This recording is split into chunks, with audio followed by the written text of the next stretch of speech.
তো আপনারা যারা এই হাইলাহাওড়ের শাপলা বিলে আসবেন মৌলভীবাজার থেকে, তো আপনাদের অ্যাভারেজ ওই 1 ঘন্টা 15 মিনিটের মতো টাইম লাগতে পারে। আর আমি এখন যে সময়টা আছি, আজকে আছে 20 ডিসেম্বর 2025। তো আজকের দিনে এই বিলে জলের পরিমাণ একদমই কম। আসতে গিয়ে কিন্তু এই বিলের যে জলটা শুকিয়ে গেছে, তো এই জন্য আমার এই যে জুতোর অবস্থা কিন্তু খুবই বেহাল, কাদা টাদা লেগে খুবই বাজে অবস্থা। তো দর্শক, এখন আছি মৌলভীবাজার জেলার শ্রীমঙ্গল উপজেলার মির্জাপুরে। আর এটি হচ্ছে হাইলহাওর নামে পরিচিত।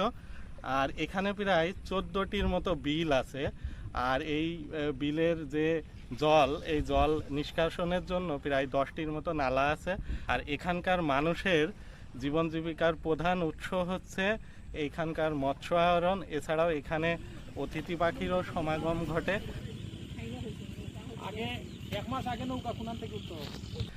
আর এখন যেহেতু শীতের সময়, তো এখানে শাপলা ফুলের একটা আধিক্য দেখা যায়। বাট আমরা যখন আসছি এখন শাপলা ফুল শেষের দিকে, তো আমরা একটা নৌকা ভাড়া করে নিয়েছি। এই নৌকাতে করেই আমরা যাচ্ছি শেষ বিকেলে একটা মনোমুগ্ধকর পরিবেশের মধ্য দিয়ে। তো সাথেই থাকুন, আমরা মেন স্পটে যাই যেখানে শাপলা আছে আর আপনাদের দেখাতে থাকি।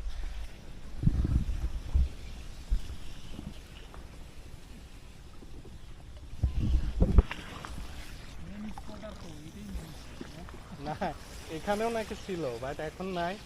ওই যে যে সব নষ্ট হয়ে গেছে।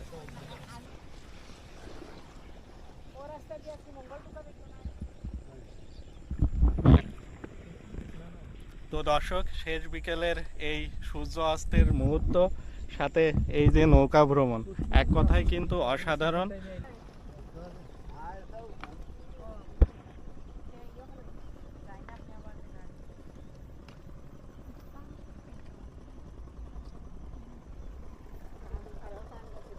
হাতটা চুলকাবে না তো? আরে তুলো না, কোথায় না তুমি, তুমি এত আমি বলতে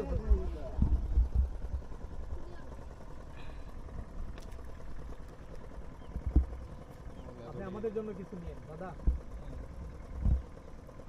তো দর্শক, মোটামুটি এখন যে জায়গাটায় আছি এখানেই আছে শাপলা ফুলের পরিমাণটা বেশি। বাট যেহেতু এখন বিকালবেলা, তাই শাপলা ফুলগুলো এইভাবেই আছে। এগুলো এখন আর ফোটে না, আবার কালকে সকালে ফুটবে। আর আস্তে আস্তে মোটামুটি এই শাপলা ফুলগুলো সবই ভ্যানিশ হয়ে যাবে, কারণ এইখানে এই হাওড়ের